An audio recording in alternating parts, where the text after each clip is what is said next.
हरे कृष्णा, राधे राधे। एक माँ के हृदय की करुण पुकार, उन्मादिनी यशोदा। प्रसंग बाबा से। ब्रिज से गए बालकों को बहुत दिन हो गए महर। मैया बार बार आग्रह करती है, आप मथुरा क्यों नहीं जाते हैं? वसुदेव जी आपके अनुरोध से दाऊ को भी एक बार अवश्य भेज देंगे। बड़े भाई के साथ भी नीलमणि चला आवेगा। बाबा का समझाना काम तब आता जब मैया सावधान रहती। इसे तो स्वयं अपनी कही बात ही स्मरण नहीं रहती।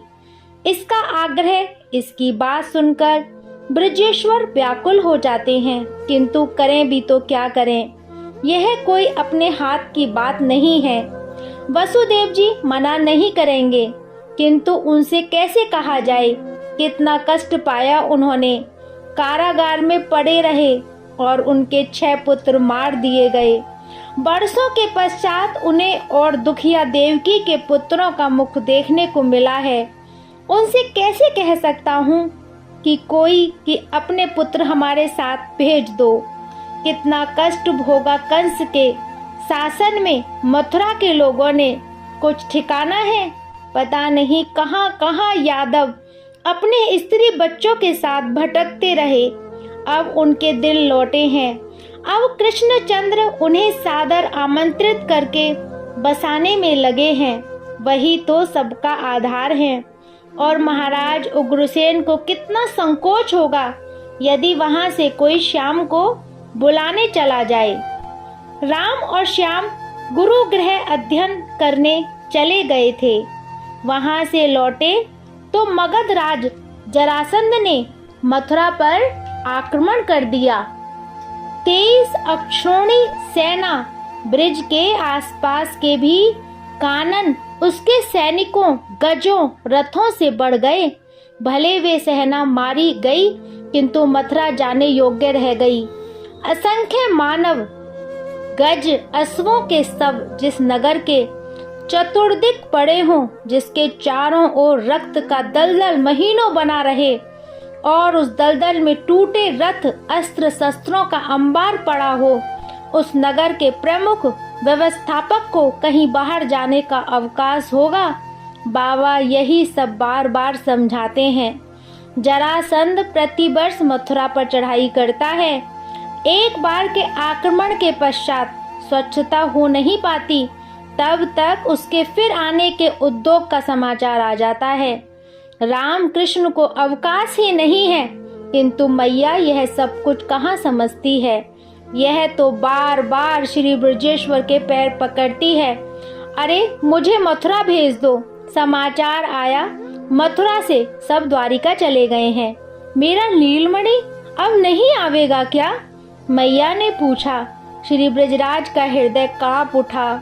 फटे फटे नेत्रहीन मुख, लेकिन उनका हृदय यदि स्वीकार कर ले कि वे दोनों नहीं आवेंगे, हृदय फटे बिना रह सकेगा क्या?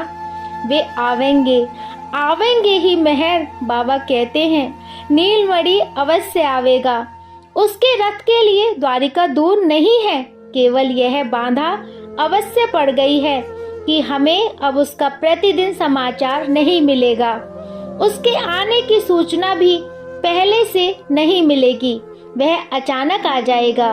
कितनी दूर है द्वारिका? मैया रोकर गिड़गिड़ाती है। महर कितनी भी दूर हो, मैं पहुंच जाऊंगी। मेरे प्राण अपने नीलमणि को देखे बिना नहीं निकलेंगे। मुझे भेज दो उसके पास। महर, उसे बहुत संकोच होगा। बाबा की बात मैया की समझ में ही नहीं आती। मैं उसके राजभवन में रहने कहाँ जा रही हूँ? मैया कहती है मैं अहिरनी हूँ, कहीं उसके कोने में झाड़ झंकार में रहकर दिन काट लूंगी।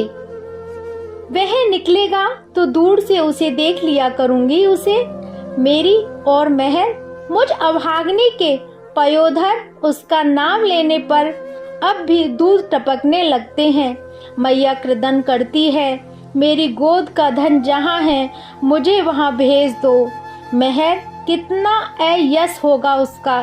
श्री ब्रजराज सिर पर हाथ पटक लेते हैं। लोगों को जब पता लगेगा ही कभी ना कभी क्या कहेंगे लोग उसे कि वह अपनी मैया को इस प्रकार कंगालनी बनाए रखता है। उसका अपयश होगा। मैया की श्वास जैसे अटक जाती है। यह एक एक अक्षर अटक अटक कर बोलती है। उसका अयश नहीं होना चाहिए, इसका संकोच नहीं होना चाहिए। इसलिए हम दोनों यही रहेंगे, ब्रिज में रहेंगे, जीवित रहेंगे। ऐसे रहेंगे कि वह आवे तो हमको देखकर उसके कोमल लोचनों में अश्रु न आवे। बाबा समझाते हैं, मैया समझती है, किंतु कितनी देर को इसकी समझ सुधि बुद्धि लेकर वह नव घन सुंदर द्वारिका जा बैठा है। वह फिर हट करेगी वहां जाने की। एक माँ के हृदय की करुण पुकार। उन्मादिनी यशोदा। इससे आगे का प्रसंग कल श्रवण करेंगे। जब तक के लिए हरे कृष्णा, राधे राधे।